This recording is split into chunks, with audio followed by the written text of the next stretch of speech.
16મું પ્રકરણ જોતા હતા.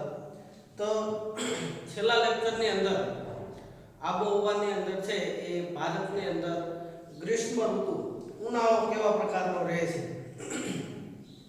માર્ચથી મે મહિના દરમિયાન ભારતમાં છે ઉનાળાની ગરમ ઋતુ અનુભવાય છે. એની ચર્ચા કરી હતી કે ભાઈ ઉનાળો છે એ દક્ષિણ ભારતમાં માર્ચ મહિનાની અંદર શરૂઆત થાય છે અને મે મહિના સુધી, આમ તો 21 જૂન સુધી છે એ ઉનાળો છે એ હોય, પણ જૂન મહિનાની અંદર સામાન્ય રીતે વરસાદ ચાલુ થઈ જાય તો એને કારણે છે એ જૂન મહિનાને છે એ વર્ષા ઋતુની અંદર સમાવેશ કરવામાં આવ્યો. તો સામાન્ય રીતે છે એ ઉનાળો ઉત્તર ભારતની અંદર વધારે તીવ્ર જોવા મળે અને દક્ષિણ ભારતની અંદર જે દ્વીપકલ્પી વિસ્તાર છે તો એને કારણે છે એટલો બધો ઉનાળો વધારે ગરમ છે એ જોવા મળતો નથી, કારણ એ દરિયા કિનારાની નજીક છે એટલા માટે. આ ઉપરાંત દક્ષિણ ભારતનો જે વિસ્તાર છે એ ઉચ્ચ પ્રદેશ છે, એટલે સમુદ્રની સપાટીથી ઊંચાઈએ આવેલો વિસ્તાર છે, એટલે માટે છે એ ઊંચાઈએ છે તાપમાન ઘટતું જાય, એને કારણે છે ઉનાળો છે એ વધારે પડતો આકરો અથવા તો ગરમ જોવા મળતો નથી. જ્યારે રાજસ્થાન છે, થરનું રણ છે તો એની અંદર છે એ તાપમાન છે એ અતિશય વધારે જોવા મળે, કારણ તો કે રણ વિસ્તાર છે, દરિયા કિનારાથી દૂર છે એટલા માટે. ત્યાર પછી નોર્વેસ્ટર એને છે વ્યાખ્યા જોઈ હતી કે ભાઈ ઉત્તર પૂર્વ ભારતની અંદર હલકું દબાણ રચાય તો એને કારણે બિહાર સુધી છે એ ધૂળની ડમરીઓ છે ઉડતી જોવા મળે અને ઉચ્ચ પ્રદેશી વિસ્તારોની અંદર એ છે એ રાજસ્થાનથી લઈને બિહાર સુધી જે ગરમ પવનો વાય છે તો એને નોર્વેસ્ટર તરીકે ઓળખવામાં આવે છે અને એને કાળ વૈશાખી તરીકે પણ ઓળખવામાં આવે.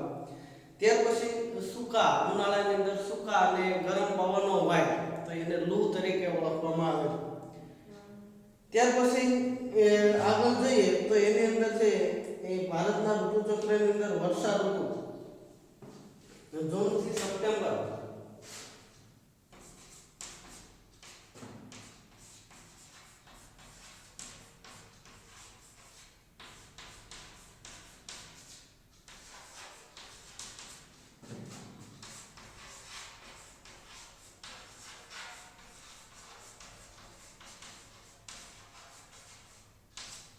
જૂનથી સપ્ટેમ્બર દરમિયાન છે એ વર્ષા ઋતુ અનુભવાય.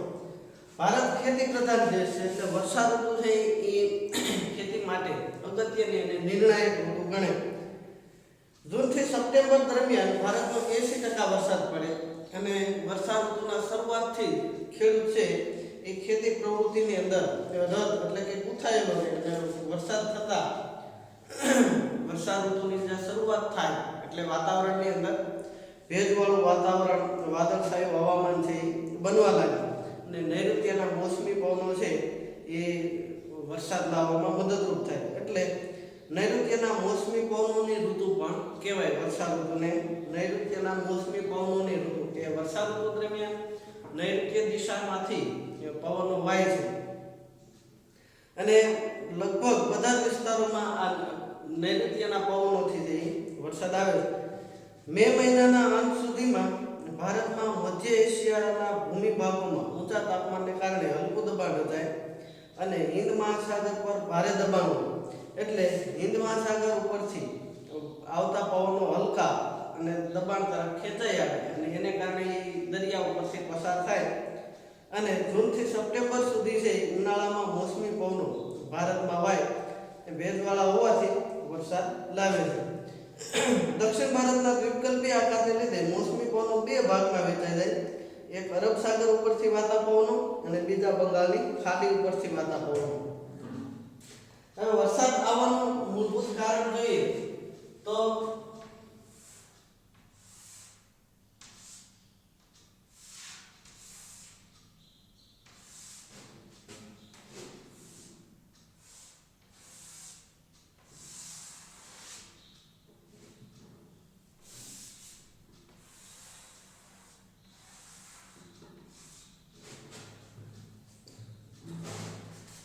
એટલે આની અંદર દિશા જોઈએ તો ઉત્તરનો ભાગ કયો આવે ઉત્તર ઉપરનો ભાગ, પછી પૂર્વ, આ પશ્ચિમ અને નીચેનો ભાગ દક્ષિણ. બરાબર. તો દિશાઓ તો તે ઈશાન, આગ્નેય, નૈઋત્ય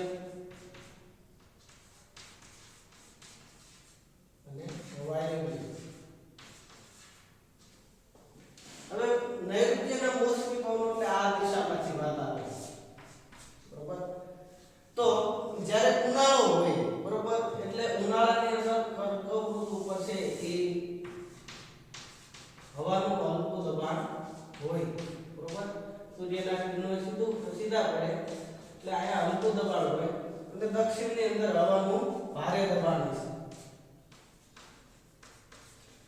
એટલે હવા છે એ હલકા દબાણથી ભારે દબાણ તરફ ગતિ કરે એટલે આ પવનો છે એ ઉદ્ભવે હલકા દબાણને કારણે. હવે અહીંયા છે એ ઉચ્ચ પ્રદેશ, બરોબર, સહ્યાદ્રી, ત્યાર પછી નીલગિરી, કાર્બેમમ અને મલાય, આ બધી ટેકરીઓ આવેલી. તો એને કારણે આ પવનો છે અને આ બાજુ છે એ મલબાર કિનારો અને ઉત્તર સિરકા એના મેદાનો આવેલા છે. તો આયા પણ કેટલીક છે એ પર્વતમાળાઓ આવેલી.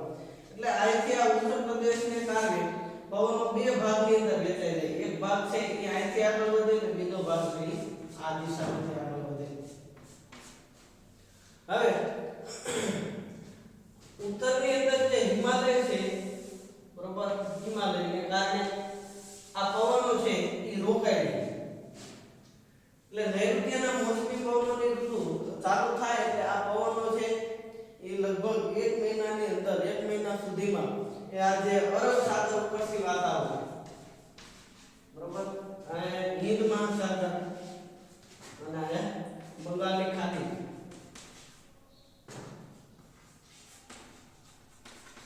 તો એને કારણે આ જે દરિયા ઉપરથી પસાર થાય છે એટલે ભેજવાળા બને અને આગળ વધતા વધતા એ હવાની અંદર છે એ ભેજ છે એનો પરિતૃપ્તિ એટલે કે એને હવામાં ભેજ છે એકત્રિત થવા લાગે. ધીમે ધીમે એવું બને કે હવાની અંદર ભેજ છે એ સમાઈ શકે એવી પરિસ્થિતિ ન હોય એટલે એને સંતૃપ્ત હવા કહેવાય, કે જેમાં વધારે ભેજ સમાવવાની શક્યતા હોય નહીં. સંતૃપ્ત હવા, હવાની અંદર ભેજ સમાવવાની કેટલીક ક્ષમતા હોય. આપણે ફુગ્ગો હોય એમાં હવા ભર્યા જાય તો અમુક કેપેસિટી સુધી હવા ભરે એટલે એનાથી વધારે હવા ભરો તો શું થાય, ફુગ્ગો ફૂટી જાય. તો એની જેમ હવા ગરમ થાય એટલે વધારે ભેજ સંગ્રહી શકે, પણ ગરમ થતા થતા ભેજ એની સમાવવાની કેટલીક ક્ષમતા હોય. એટલે હિમાલય છે એ પવનોને રોકે અને દક્ષિણમાં નૈઋત્ય દિશામાંથી પવનો આવ્યા કરે એમને આવતા આવતા આખા ભારતની અંદર ભેજવાળું વાતાવરણ સર્જાય અને વાદળછાયું વાતાવરણ સર્જાય. પણ એની કેટલીક કેપેસિટી એટલે સંતૃપ્ત હવા બને અને જૂન મહિનાની અંદર એ છે એ લગભગ જે હવા છે એ પૂરેપૂરી ભેજ છે એ સંતૃપ્ત થઈ ગઈ અને ત્યાર પછી એ વધારે ભેજ ન સમાય એટલે ભેજ હોય એનું ઘનીભવન થાય, પાણીમાં રૂપાંતર થાય અને વરસાદ આવે. તો હવે આ જે ઉત્તર પ્રદેશ છે એને કારણે બે ફટા પડે, એક અરબ સાગર ઉપરથી વાતા પવનો અને બંગાળની ખાડી ઉપરથી વાતા પવનો. તો એની અંદર આપણે સૌથી પહેલા જોઈએ અરબ સાગર ઉપરથી આવતા મોસમી પવનો.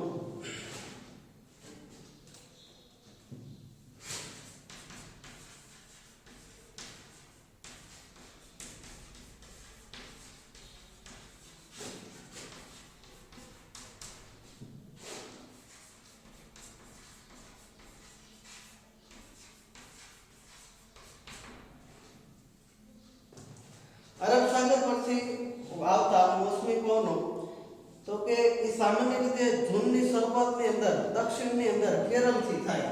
આયા છે એ જૂન મહિનાની અંદર છે એ વરસાદની ચોમાસાની શરૂઆત થઈ ગઈ હોય ત્યાર પછી અઠવાડિયે છે એ ધીમે ધીમે છે એ આગળ વધતું જાય. એટલે 1 જૂન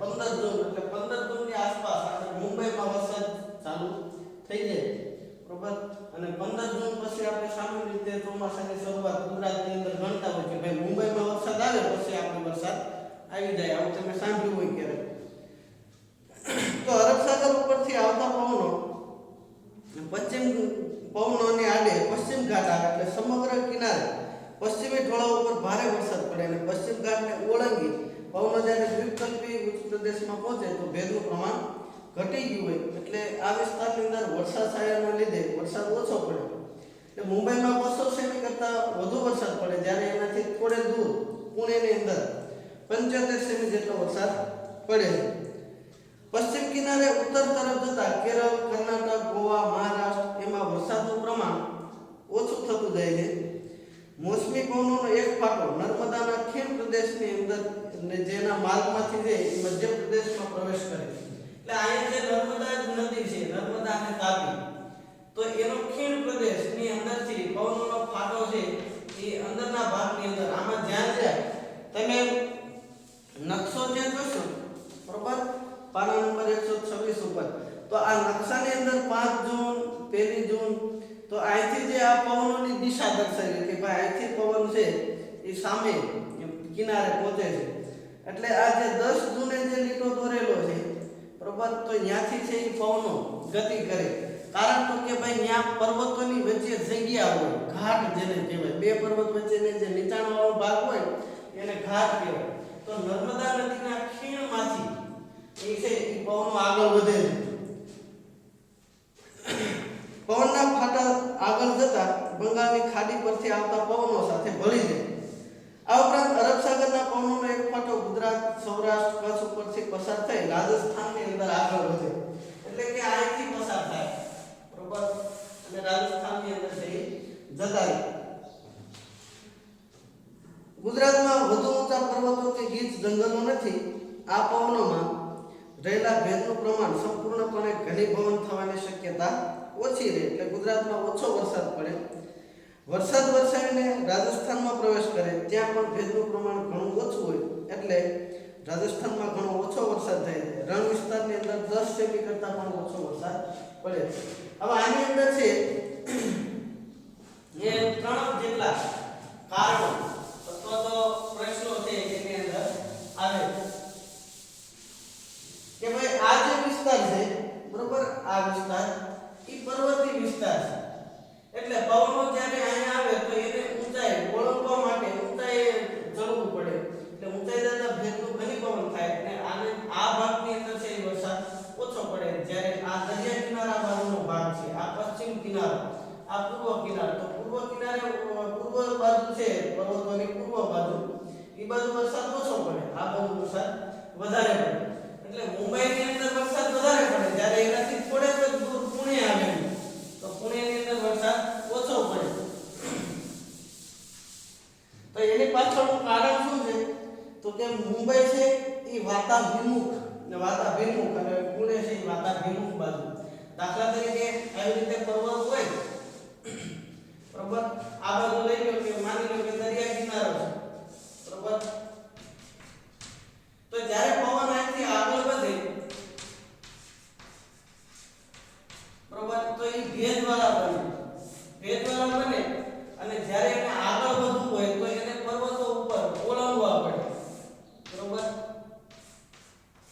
તો આ વિસ્તારની અંદર છે એ પવનો છે એનું ઘનીભવન ઊંચાઈ જાય એટલે હવા ઠંડી થાય તાપમાન ઘટે બરોબર એટલે મોટે ભાગનો વરસાદ છે એ આ વિસ્તારની અંદર પડી જાય બરોબર તો આયા શું હોય વધુ વરસાદ હોય અને જ્યારે આ બાજુ છે એ ભેજનું પ્રમાણ વાદળા છે એ વરસાદ વરસાઈને આગળ જાય તો ભેજનું પ્રમાણ ઘટી ગયું હોય એટલે આ બાજુ વરસાદ કેવો હોય ઓછો વરસાદ હોય બરોબર તો આ જે ભાગ છે એના વાતાભિમુખ કહેવાય વાતાભિમુખ બાજુ બરોબર અને આને છે એ વાતાભિમુખ બાજુ વાતાભિમુખ એટલે પવનથી વિરોધી મુખ ધરાવે છે એટલે પવનો છે એ એ વાતાવિમુખ બાજુએ છે એ વરસાદ ઓછો આવે, અથવા તો આને વર્ષા છાયાનો પ્રદેશ કહેવાય, વર્ષા છાયાનો પ્રદેશ, બરાબર. તો જ્યારે અરબ સાગર પરથી પવનો વાય છે, બરાબર, તો ત્યારે સૌથી પહેલા શું આવે? મુંબઈ આવે.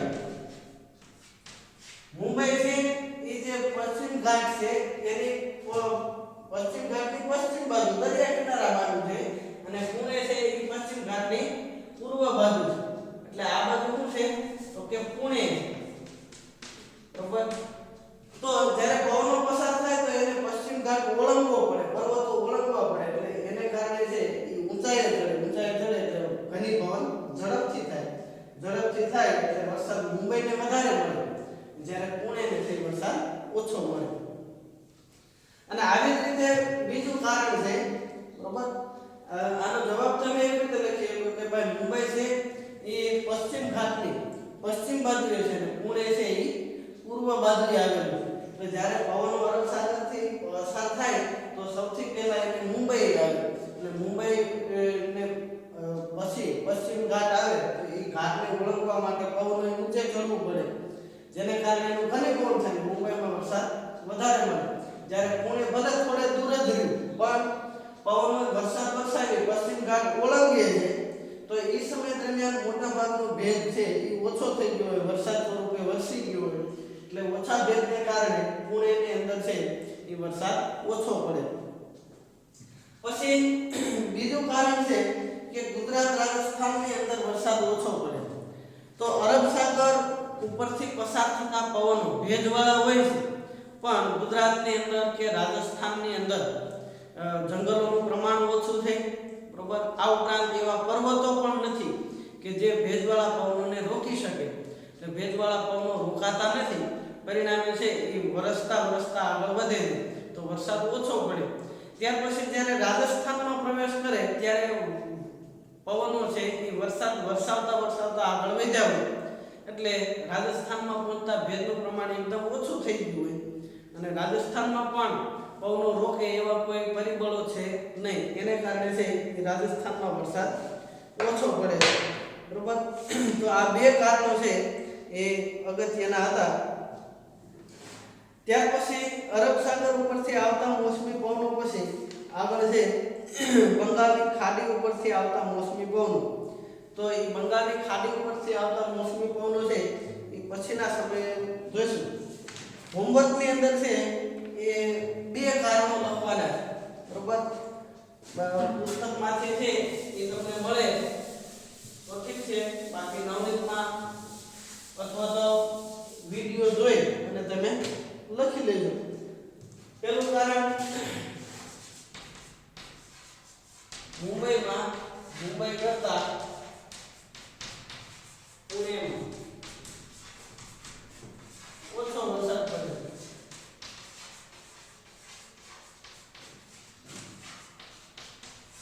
અથવા તો આમાં એમ પણ કહેવાય કારણ આપો, બરોબર. આગળ જગ્યાએ બીજો પણ પ્રશ્ન હોય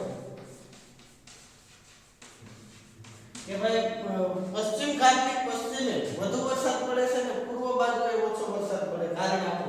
બે વાક્યો જવાબ આપો. ત્યાર પછી ગુજરાત અને રાજસ્થાનમાં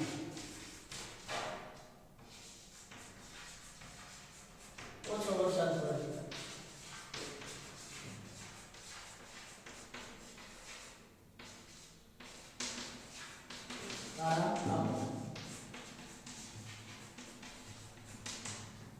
મુંબઈમાં સરેરાશ વાર્ષિક 200 સેમી વરસાદ પડે, જ્યારે એનાથી થોડે દૂર પુણે આવેલું છે, પુણેમાં એકદમ ઓછો વરસાદ પડે. બે વચ્ચે તફાવત છે, કારણ આપો, બરોબર. આ બે પ્રશ્નો છે એ હોમવર્કમાં લખવાના છે, બાકીનું આપણે પછીના સમયે જોઈશું.